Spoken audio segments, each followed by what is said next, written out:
tout le monde et bienvenue dans une nouvelle vidéo. Je vous ai complètement abandonné pendant une grande partie du mois d'août et je suis désolée, j'étais un peu déphasée. La chaleur, tout ça, bref. Deux choses avant de commencer cette vidéo. La première, oui, j'ai coupé ma frange moi-même et oui, c'est une catastrophe. Ne refaites pas ça chez vous. La plupart du temps, quand je le fais toute seule, ça se passe très bien et là, voilà, y a rien qu'à la même taille, c'est pas grave.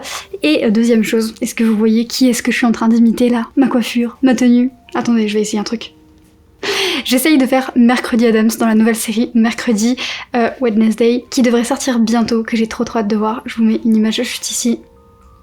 Trop ressemblant, non? Et du coup, je me suis mise en Mercredi Addams, histoire de donner un petit peu une ambiance halloweenesque, une ambiance un petit peu automnale et une ambiance un petit peu Pumpkin Autumn Challenge, puisque aujourd'hui, je vais vous faire ma pile à lire du Pumpkin Autumn Challenge. Cette année, en fait, je pense que je vais faire un peu différemment. Je vais pas faire une pile à lire vraiment très stricte pour plusieurs raisons. La première, c'est que je participe à un autre challenge sur 2 mois, donc septembre-octobre.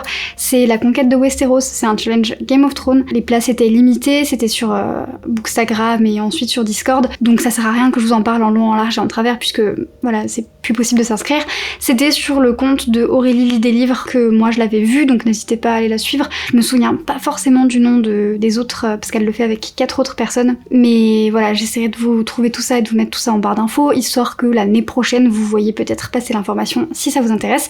Mais du coup, ce qui fait que j'ai déjà une pile à lire assez stricte pour un autre challenge. Donc je vais essayer de mettre les livres de ce challenge dans le Pumpkin aussi, dans certaines catégories. Et ensuite, il y a plein de livres qui me tentent par-ci par-là, mais je pense que je vais faire un petit peu comme ce que Guimauve a fait sur Twitch, une espèce de pile à mood. Donc c'est-à-dire que ça va pas être une pile à lire super stricte en mode je vais acheter ça, je vais lire ça, je vais lire ça. Ça va être, voilà, là il y a tant de livres, tant de temps, j'arrive pas hein. Là il y a tant de livres qui me tentent, je vais piocher dedans et puis je me suis aussi fait une liste de livres et de séries que j'ai envie de voir pendant l'automne. Je les ai pas du tout incrustés dans cette pile à mood, pile à ce que vous voulez, parce que j'ai pas eu envie, mais bon, il y a Mercredi, la série que j'ai envie de voir clairement, Les Noces Funèbres que j'ai jamais vu, je sais, Quand Harry rencontre Sally aussi, que j'ai très envie de voir, qui fait très automne, et puis l'automne c'est aussi l'occasion de regarder Gilmore Girls, donc voilà. Alors j'ai quasi aucun livre en ma possession aussi, donc ça va être beaucoup des inserts d'images, ce qui risque de beaucoup m'embêter moi, mais c'est pas grave.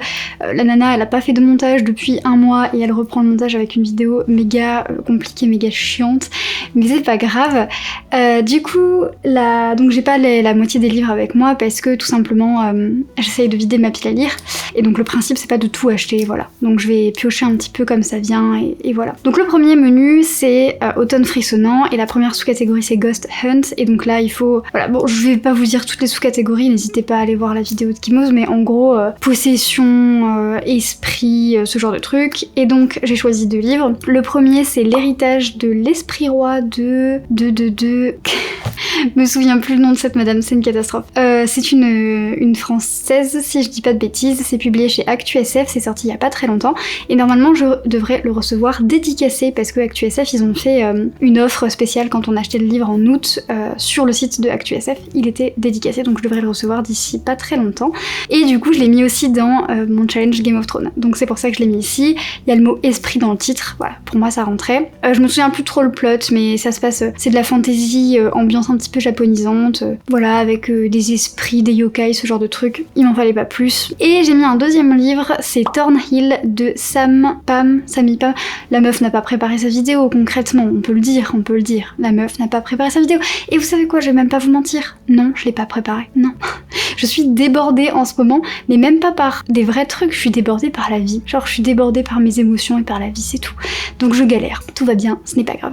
Mais bref, Thornhill, et du coup si j'ai bien compris, c'est une espèce de maison hantée, donc il y a possiblement des esprits. Et je vais essayer aussi de le caser dans mon autre challenge, donc génialissime. Et puis Thornhill, j'ai envie de le lire depuis très longtemps.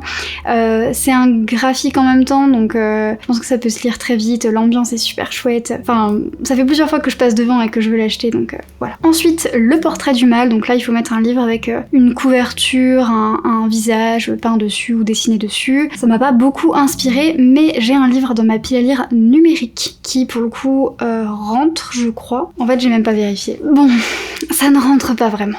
On ne voit pas son visage.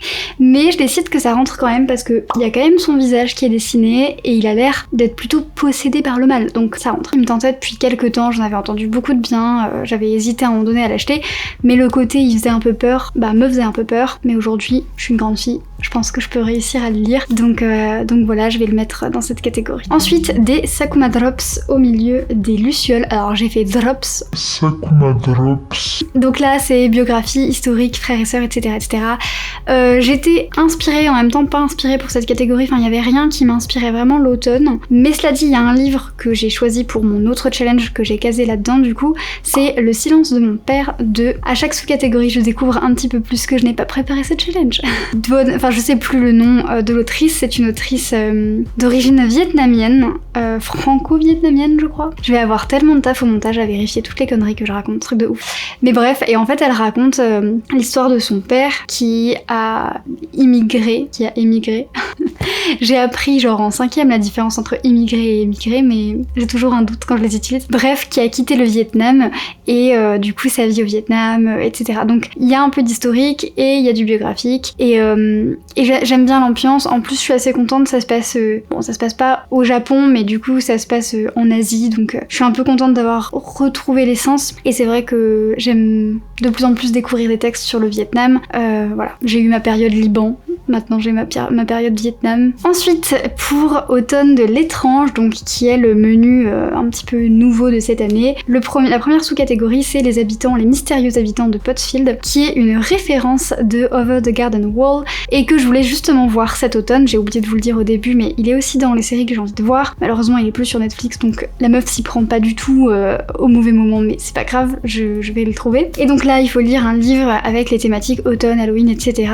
Et j'aimerais essayer de lire Le Pays d'Octobre de Ray Bradbury. Ray Bradbury qui est quand même champion pour les livres un petit peu ambiance automne, mais je dois avouer que l'année dernière, j'avais lu L'Arbre d'Halloween. Non, encore l'année d'avant, je sais plus, mais bref. Et j'avais pas été vraiment transportée. Enfin, c'est génial, c'est très immersif et tout, mais je crois que c'est moi le problème, j'aime pas trop les livres qui sont juste immersifs en fait, qui sont juste des livres ambiance. Voilà, c'est ça, juste ambiance. Et c'était vraiment chouette et tout, mais il manquait quelque chose pour moi. Mais je sais que c'est moi le problème, hein. Le livre était parfait pour le pumpkin. Donc je vais quand même réessayer avec ce livre-ci, Le Pays d'Octobre, et puis on va voir. La cueillette des champignons, les mots-clés c'est forêt, petit peuple, récolte, etc. J'ai mis 3 livres, je sais pas trop, on va voir comment ça se goupille. J'ai mis La Chute de Collie, qui est donc le 3e tome de le livre de Collie, donc la série Rempart, qui sort le 22 septembre si je dis pas de bêtises. Mais je suis pas sûre que ça rentre, mais en fait dans les 2 premiers tomes, ça se passe quasi exclusivement dans une forêt. Et voilà, il y a beaucoup l'ambiance des arbres, la forêt et tout. Mais à partir du 3e tome, je crois qu'ils changent un petit peu d'espace. Je sais pas trop s'ils vont revenir dans la forêt, mais je sais que la nature est quand même vachement importante, donc voilà, je l'ai mis là, mais je sais pas trop si ça a du sens ou pas. Bref. Ensuite, j'aimerais bien lire, j'ai pas dit, mais c'est de M.R. Carré, publié chez La Talente. La meuf, vraiment, mais on peut pas faire pire. Franchement, j'ai pas tourné depuis 1 mois et je suis en PLS. Mais bref. Et j'aimerais bien lire aussi La Maison des Feuilles de Marc Danielewski. Je sais pas trop si ça se passe dans une forêt, mais l'ambiance un peu maison hantée, chelou, plus voilà, la maison des feuilles, les feuilles, la forêt, bon, je sais pas. Mais je sais pas trop quand je vais le lire, ni quand je vais l'acheter, parce que le truc coûte 27 balles, il est énorme, mais c'est vrai qu'il me tente vraiment beaucoup. Mais il paraît qu'il fait très peur, enfin je sais pas trop. Si vous l'avez lu, n'hésitez pas à me dire, parce que je suis un petit peu précautionneuse. Et ensuite, j'aimerais bien lire Les Facétieuses de Clémentine Beauvais, publié chez Sarbacane, qui apparemment, je sais pas trop, ce livre a l'air assez hybride entre le conte, la fable, le roman, et apparemment il y a quelques personnages historiques, quelques personnages merveilleux, donc des personnages qu'on peut relier au petit peuple. Apparemment il y a quand même des faits, des choses comme ça, des faits. J'ai eu un accent qui sortait de je sais pas où. Donc je me dis qu'il peut passer dedans. Après je suis vraiment pas sûre, et en plus comme je vous ai dit, comme j'ai pas acheté la plupart des livres, c'est vraiment, ça va vraiment dépendre de ce que j'ai envie au moment. Mais en tout cas, là tout de suite, les catégories, c'est ça qu'elles m'inspirent, donc à voir. Ensuite, In the Dark, I Hear a Call. Donc, ça va les voisins, on vous dérange pas? Donc là, ça va être tout ce qui est fantasy, dark fantasy, dualité, quête et ambivalence, etc., etc. En vrai, il y a la moitié de mes livres qui peuvent rentrer dans cette catégorie, donc je sais pas trop. En fait, la catégorie limite, elle est tellement générale pour moi que j'ai pas su quoi mettre. J'aimerais bien cette année essayer de lire un livre de Vincent Tassi, mais je sais pas trop, je suis pas encore motivée. Si vous voulez me motiver dans les commentaires, n'hésitez pas. En plus, je sais pas par lequel commencer. Je sais pas. Voilà, je commence à découvrir un peu les livres qui font peur, tranquille. On y va pas à pas. Et j'ai très envie de découvrir cet auteur, ça c'est sûr, mais en fait, je sais pas par où commencer, je sais pas si ça me plaira, etc. Donc voilà, n'hésitez pas à me conseiller. Ensuite, soit vent, rêve, âme et néant, soit vent, nuit, âme et souhait. Bref, vous avez compris le principe. Les titres à rallonge, c'est super beau, c'est mignon et tout, mais je n'arrive pas à retenir. Et dans cette sous-catégorie, il faut mettre tout ce qui est conte, gothique, macabre, sorcière, etc., etc., etc. Et je crois que là, j'ai un peu blindax la catégorie. Et ben en fait, non, même pas. Du coup, j'ai mis les facétieuses toujours, je me dis si je le lis pas dans l'une, il rentre dans l'autre, enfin en soi on s'en fout, mais l'aspect un petit peu conte, je me dis il peut rentrer dans celui-là. Vincent Tassi pareil, je savais pas trop où le mettre, je me suis dit il peut aller là, mais bon c'est pas très grave. Et en fait après genre cette nuit, j'ai eu une illumination et je me suis dit mais je sais quel livre j'ai envie de mettre dans cette catégorie. J'ai envie de mettre Moi Peter Pan de Michael Rock, publié chez Folio SF. J'ai lu le livre de jaune de cet auteur que j'ai découvert aux Imaginales grâce à Pauline de la chaîne Littéraire et j'ai adoré, c'est une ambiance un peu entre Lovecraft et c'est très bizarre, à la frontière du rêve et du réel, c'est presque un conte, c'est trop bizarre, trop bien, super bien écrit. Et donc là c'est un petit peu différent, mais je pense que niveau un petit peu conte, on peut être dans la même ambiance, un petit peu magique, un petit peu conte. Donc voilà, j'ai mis celui-ci. Ensuite on passe au menu numéro 3 qui est Automne douceur de vivre et qui est rarement celui qui m'inspire le plus, mais cette année ça a été. C'était pas lui avec lequel j'ai eu le plus de difficultés je crois. Enfin attendez, je parle trop vite en fait. Non, carrément j'ai galéré. Alors, la première sous-catégorie c'est 2 citrouilles en valent mieux qu'une, et déjà là ça part en catastrophe absolue, puisque il faut lire une duologie, donc soit la commencer et la terminer, soit la terminer, bref. Le problème c'est que cette petite mistinguette ici présente, je déteste quand on m'appelle mistinguette, cette petite madame là ici présente est pas vraiment une très bonne élève en ce qui concerne les sagas, puisque en général ce qui se passe c'est que je lis le premier tome, soit j'aime bien tranquille, et du coup t'en entends plus jamais parler, je la termine jamais, j'ai la flemme. Soit j'adore, mais j'ai quand même la flemme. Alors au bout d'un moment, je me procure le tome 2, mais ça fait tellement longtemps que je me souviens plus, enfin une catastrophe. Ce qui fait que, en fait le temps passant, j'ai tendance à éliminer les sagas de ma bibliothèque, donc les tomes qui sont pas terminés et tout, je les élimine, et je repars en fait sur de bonnes bases. Et du coup là, ces derniers temps, j'achète pas de tome 1, j'ai pas envie de commencer de nouvelles sagas. Donc, ce qui fait que les sagas que j'ai en cours, déjà c'est pas des duologies, et parce que les duologies ça à la limite j'arrive à les terminer, hein, c'est quand même pas très compliqué. Mais du coup, je galère en fait, je galère un petit peu. Donc là, je vais essayer quand même de terminer et puis de recommencer un petit peu à m'intéresser aux sagas parce que c'est vrai que c'est quand même assez cool comme univers. Mais ouais, moi je préfère les one-shots, hein, c'est comme ça. Mais du coup, c'est un problème qui s'est posé aussi pour l'autre challenge auquel je participe, donc c'est vraiment un problème qui devient un peu récurrent. Mais du coup, j'ai pas de duologie. Donc j'ai cherché. Si jamais vous avez une duologie assez sympa à me conseiller, je suis assez difficile quand même, mais n'hésitez pas dans les commentaires. J'ai déjà lu La Ville sans vent et comment ça s'appelle? Ah j'ai mal là, qu'est-ce que j'ai? Je me suis... La Ville sans vent, Le Faiseur de rêves que j'ai adoré, Six of Crows, enfin voilà, j'ai déjà lu quelques duologies assez sympas par-ci par-là, donc. Mais si vous en avez d'autres, n'hésitez pas. En attendant, j'ai mis Iskari le tome 2, alors c'est pas une duologie, c'est une trilogie, voilà, c'est le tome 2, j'essaye quand même de finir mes sagas, voilà, on verra ce qu'on arrive à faire avec ça, et voilà, j'y crois pas trop, hein. J'y crois vraiment pas trop. Ensuite, La Maison de Slangster, donc là ça va être audio, podcast, nanani nanana, humour, vous avez vu nanani nanana, c'est un vrai mot-clé ça, hein. Essayez de chercher dans le dictionnaire, je suis un peu survoltée. Et ça tombe un peu mal, parce que je viens de résilier mon abonnement chez Audible pour faire des économies, et du coup j'ai plus vraiment d'accès à des livres audio. C'est vrai qu'ils avaient des livres audio originaux qui étaient super chouettes, notamment Sandman que je vous conseille à 3 millions de milliards de pourcents, la série Death Note était vraiment pas mal aussi, donc voilà, vraiment c'était cool. Mais je n'ai plus, donc niveau humour, je pense que je vais rester sur un bon Terry Pratchett bien basique, puisque j'ai toujours Les Annales du Disque Monde à terminer dans ma pile à lire. Bon, j'ai le temps, hein. Je pense que quand j'aurai 56 ans, j'aurai toujours pas fini Les Annales du Disque Monde. Retenez bien ce chiffre, 56 ans. Je sais pas si YouTube existera encore quand j'aurai 56 ans, ni même si la planète sera encore assez viable pour que je vous poste un update sur mes sagas, mais retenez ce chiffre. Enfin bref, du coup je sais plus trop à quel tome je suis des Annales du Disque Monde. Je crois que je suis à quelque chose comme le tome 16 ou bref, une connerie comme ça. Terry Pratchett, c'est super drôle, voilà, si vous l'avez toujours pas découvert, mais go, c'est vraiment très très drôle. Moi je trouve qu'on l'apprécie de plus en plus avec le temps. Quand j'ai commencé les premiers tomes, c'était sur conseil de mon père, et j'étais un petit peu novice dans la fantasy, novice dans toute cette dimension-là, donc ça me plaisait, mais en même temps, j'avais un peu du mal. J'ai continué parce que mon père m'avait offert les 5 premiers, et en fait, au bout du 5e, j'étais conquise, même au bout du 4e, même, je pense que même au bout du 3e, j'étais conquise, et voilà, aujourd'hui j'aime beaucoup, c'est vraiment une petite bulle cocooning, toute douce, drôle, voilà. Ensuite, il n'y a jamais trop d'épices dans ma pumpkin pie, c'est dur à dire. Bref, les mots-clés, c'est famille, enfance, nourriture, tout ça. J'ai mis 3 trucs, je crois. Oui, j'ai mis 3 trucs. Le premier, c'est Prospérine, point, puisqu'il est dans un petit peu la catégorie jeunesse, donc enfance, tout ça. Ça passe, hein, ça passe crème. Pouch, comme ça. Ensuite, j'ai mis Kiki la petite sorcière, les romans là qui sont sortis. Je sais pas du tout si je vais les lire, mais je crois que j'avais vu Paper Palace les lire, ça devait être l'automne dernier, et je m'étais dit, ouais, ça peut être cocooning de se plonger dans les bouquins. Après, je sais pas trop. Je sais pas trop parce que en général, enfin, on verra. Je les ai mis parce qu'il y a une partie de moi qui a envie de les lire, mais je me force pas, je me prends pas la tête. Et ensuite, j'ai mis un manga. Attention, j'ai mis Chocolat et Vanilla parce que c'est une série que j'adorais quand j'étais petite, et il y a pas longtemps, j'ai une copine qui regarde pas mal de mangas, qui en lit un petit peu, enfin qui regarde des animés et qui lit des mangas, qui du coup m'en parle, et puis on regardait les mêmes choses quand on était petite, Tokyo Mew, enfin j'ai 2 amies dans ce cas-là, du coup Pauline et Marie, et donc les deux m'en parlent un petit peu. Pauline me parle un petit peu plus de choses modernes et nouvelles là qui sortent en ce moment.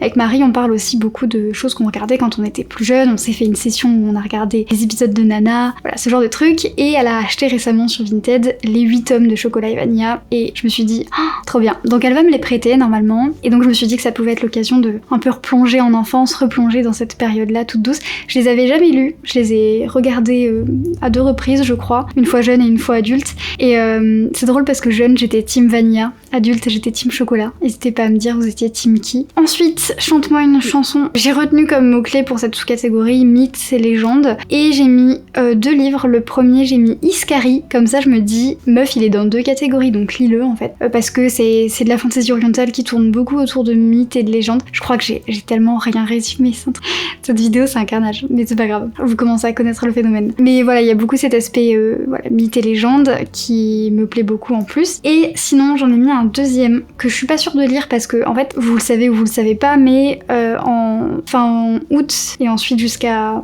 mi-octobre à peu près, il y a ce qu'on appelle la rentrée littéraire, et donc il y a 490 nouveaux livres qui sont sortis, et d'habitude je m'y intéresse vraiment beaucoup.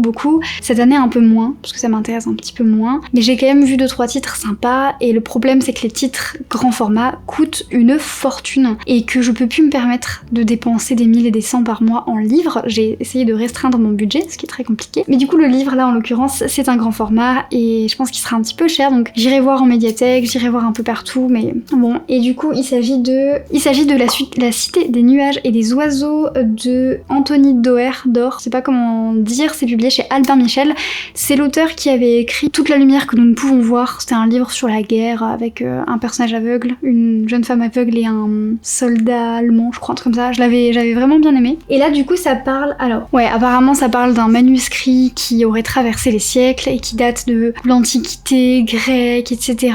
Et je trouve qu'il y a beaucoup cette dimension très mythique de l'Antiquité, etc.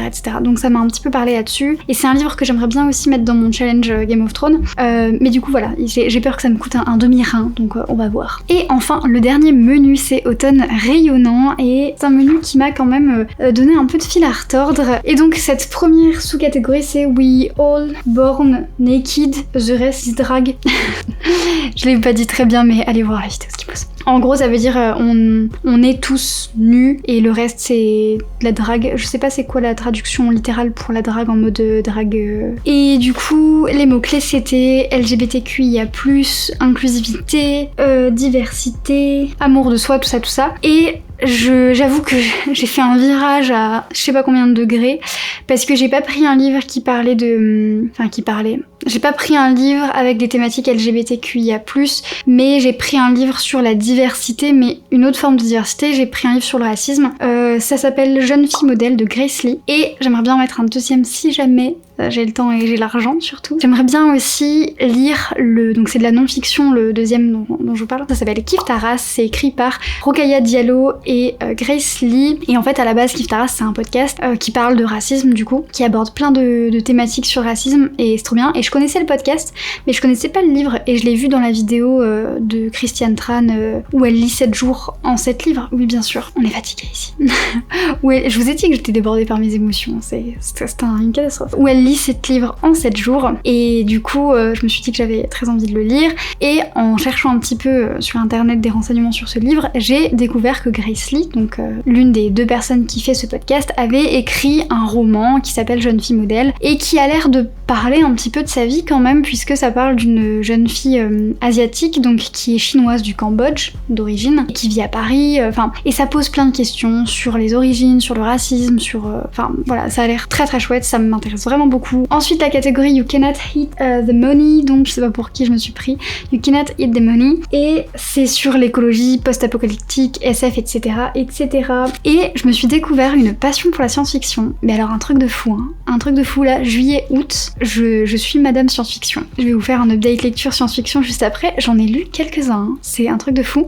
Et du coup, j'ai quelques petits trucs à mettre dedans, je sais pas combien j'en ai mis, mais en tout cas il y a plusieurs livres qui me tentent ces derniers temps. Le premier du coup ce sera le dernier, Becky Chambers, je sais pas pourquoi j'ai dit ça comme ça, mais je me suis pris pour qui en fait. Le chat est trop cute, vous le voyez pas mais le chat est trop cute à côté de moi.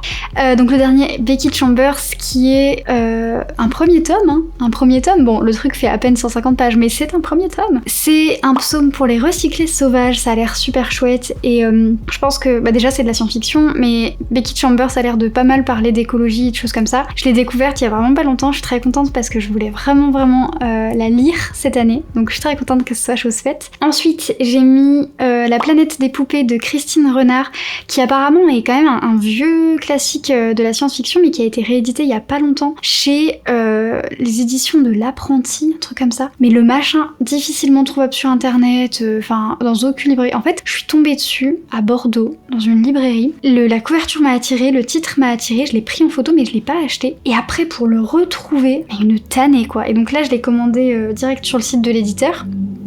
Trop bizarre, le truc est réédité mais on n'en entend pas parler, voilà. Donc ça a l'air plutôt chouette, c'est de la SF aussi. Je pense que j'aurais du mal à vous faire un résumé parce que en fait ce qu'il y avait au dos c'était pas un résumé, c'était un extrait. Mais ça a l'air trop chouette, très ambiance. J'ai hâte, et puis c'était très court aussi. Et il y a un autre livre, vraiment la science-fiction en ce moment, mais ça me hype. Ça s'appelle Analogue virtuel, je crois. C'est écrit par une autrice indienne et en fait ça a été édité tout simplement en français par Hachette dans leur nouvelle collection au rayon de l'imaginaire. Une collection qui est sublimissime, dans laquelle ils ont sorti Frankenstein, Les 10 000 portes de January, La maison aux 1000 étages et du coup celui-ci Analogue virtuel. Et ça a l'air trop bien, c'est une espèce de dystopie qui joue beaucoup sur les castes, il y a de la réalité virtuelle, je sais plus. Et en fait l'autrice, elle était ingénieure en intelligence artificielle, un truc comme ça, avant d'écrire son bouquin, enfin bref, trop cool. Et ensuite on a Le don des Merryweek, et là c'est bienveillance, amour de... Non pas du tout. Aider son prochain, sororité, etc. Cette catégorie m'a trop rien inspiré. C'est plutôt ouf hein, parce que normalement ça devrait pas ne rien m'inspirer, mais je pense que en fait à force de chercher des livres, j'ai pas trouvé. Mais voilà, je me prends pas la tête, ça je trouverai un truc. Voilà, c'est tout pour cette vidéo. J'espère que ça vous a plu. N'hésitez pas à commenter, à me dire voilà quelles sont vos suggestions pour vos recommandations, suggestions, lectures, envies pour ce Pumpkin Autumn Challenge. N'hésitez pas à me dire si vous participez. Si certains des livres que j'ai proposés vous les avez déjà lus ou vous comptez les lire, n'hésitez pas à me le dire aussi. Sur ce, je vous fais de gros bisous et je vous dis à la semaine prochaine.